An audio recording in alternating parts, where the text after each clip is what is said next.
mathematicians. Today we discuss about the irreducibility of polynomials over R. Okay, so this is the part one video on irreducibility of polynomials. First, we will see the simplest case over R. In the next video, we will see over Q and then finite fields. So we see one after the other different irreducibility methods. Okay, in this, so there are many CSR problems where they give set of polynomials and they ask whether is it irreducible over R, is it irreducible over Q, is it irreducible over finite field FP, for example F7, like that. So in some options involving irreducibility over R can be solved using our this video. This Okay, let's start. We claim that every irreducible polynomials over R are of degree 1 or 2. Okay. If you take any irreducible polynomial over R, it will have either degree 1 or 2. That is a result we are trying to prove. So, if you consider any polynomial of degree at least 3, okay, then it will be always reducible. So in the CSR exam, suppose a degree 4 polynomial is given to you and they are asking whether this polynomial is irreducible or not over R, then you can just put reducible simply because it is degree is 4. Okay, so we see why it is the case. So let f of x be a polynomial over R and we assume that degree of f of x is greater than or equal to 3 and we claim that f is reducible over R. Okay. First, we claim that suppose this polynomial f has a root in R, okay, then it is clear that f of x has to be reducible. Why? If f of x has a root in R, then f of x can be written as f of x equal to g of x times some x minus a, where a is the real root of the polynomial f of x. Okay, so by using you can divide the polynomial f of x by x minus a, you will get a quotient g of x. We can write f of x equal to g of x times x minus a. Okay, once it has a root, it is reducible, that is clear. Therefore we assume that this polynomial f has no real roots. If it has a real root, then it is already reducible. So we assume that it doesn't have real roots. Okay, so let's continue. So let alpha be a complex root of f of x. By complex root, we mean a proper non-real complex root. Okay. So also we take f of x to be a naught plus a1x plus etc plus an xn. Very good. Now we check what is f of alpha bar. So alpha is a complex number, its complex conjugate. If alpha equal to some alpha equal to some x plus iy, then alpha bar will be x minus iy. F of alpha bar equal to a naught plus whenever you have a x, you have to substitute alpha bar. Okay, so this line is fine, and this is equal to, now this coefficient f is a polynomial over R. For real numbers, that real numbers, it's equal to their own conjugates. Okay, therefore for a naught I can just put a naught bar, for a1 I can put a1 bar. Now we just keep doing it, then for an we get an bar. Now alpha bar whole power n is equal to alpha power n whole power bar. Why? Because like z1 z2 bar equal to z1 bar z2 bar. Okay, it is just a simple computation, you can check by yourself. So we get f of alpha bar is equal to this expression. Okay, now you see in each term we have a bar in all the terms, so we can take the bar common. Again, like z1 plus z2, the whole bar equal to z1 bar z2 plus z2 bar. So we use that result also. Z1 plus Z2 whole bar equal to Z1 bar plus Z2 bar. So whenever you have bar separately, you can club them together to make the whole bar. Okay, good. Now we get this is a naught plus a1x plus etc plus an x an a naught plus a1 alpha plus an alpha power, and this is simply f substituted at alpha. Okay, so since alpha is a root of f of x, we get this is equal to 0. Therefore we get 0 bar, this is equal to 0, 0 bar is 0. So whenever you have a non-complex root, I mean non-real root alpha to uh, polynomial with real coefficient, its conjugate is also a root. Okay, if alpha is a real root, its conjugate is itself. So in any case, for every complex number alpha, its conjugate is also a root.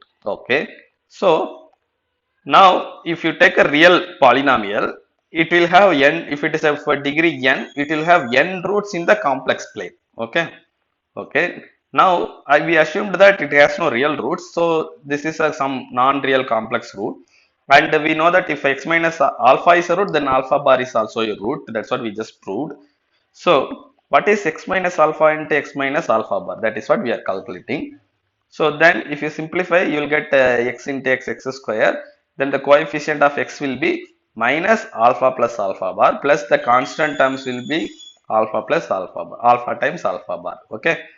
Now, so we take alpha to be x plus iy, then alpha bar will be x minus iy. What is alpha plus alpha bar?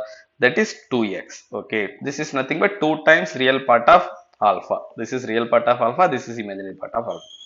So this term is x square minus 2 times real part of alpha times x, and alpha bar is, if you multiply these two numbers x plus I1 to x minus iy, a plus b into m minus b, you get a square plus b square. Okay. So you get a square minus a plus b and a minus b, you get a square minus b square. But because of this I, you will get x square plus y square. This is nothing but mod alpha square. So now this polynomial has real coefficient because 2 real part of x is a real number, mod alpha square is a real number. So x minus alpha into x minus alpha bar is a real polynomial. Okay, so we can write f of x as x minus alpha into x minus alpha bar times some h of x. Even though these things are complex numbers, alpha bar, this one polynomial, the product is a real polynomial because this product is equal to this polynomial, but this is a real polynomial because all the coefficient, this is 1, this is a real number, this is a real number. Okay, since complex roots occurs in pairs, if a polynomial has a real root, then definitely reducible. If it doesn't have a real root, it will have definitely some complex root alpha, and its complex conjugate will also be a root. So now the corresponding factors will give you a real polynomial times some h of x. Okay. Since we assume that f of x has degree at least 3, this is degree 2, so this will have degree at least 1. So this is a factorization of f of x into non-constant polynomials. So we get f is reducible. Therefore, we conclude that if it is a real polynomial of degree at least 3, then it is reducible.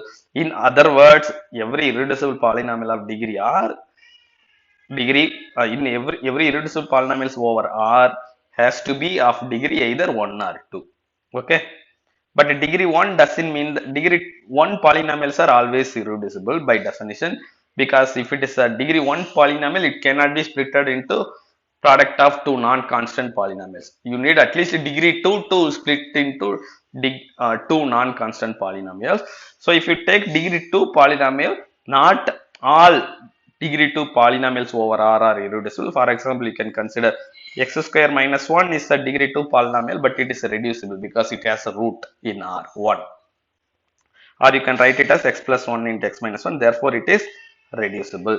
But there are, at the same time, if you look at x square plus 1, this is an irreducible polynomial of degree 2 over R. So some polynomials are irreducible, some polynomials are some polynomials of degree 2 are irreducible, some polynomials of degree 2 are reducible.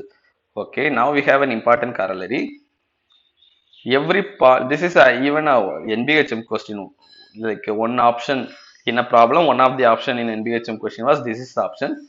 Every polynomial of odd degree with real coefficient has a root in R, has a real root. Why? For example, suppose degree is 5. Okay, then yes, if it has a real root, then we are done. So we assume that it has no real root. So you will have a complex root, non-real complex root. Then its conjugate will also be a root. Correct. So there will be another complex root. Its complex conjugate will also be a root. Now, since a degree is 5, it will have 5 roots. The fifth root cannot be a complex root. Okay, if it is a complex root, then its complex conjugate has to be a root. But since it is odd degree, this complex roots occurs in pairs, the one remaining root has to be a real root. Okay, so that is the argument. Every polynomial of odd degree with a real coefficient has a real root. Okay, okay. Now for example, you look at this polynomial x power 4 plus 2x square plus 1. This polynomial has no root in R. Okay, but this polynomial is reducible over R. Why?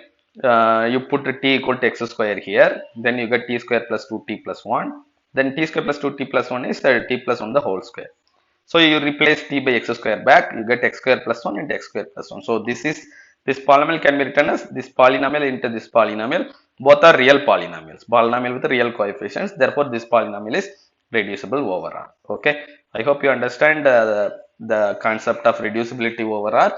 Only this much is required to solve any problem regarding irreducibility over R. Okay. I hope you understand clearly. So if you learn something new today, and if you like this video, please like my video, and please share with your friends and subscribe to my channel.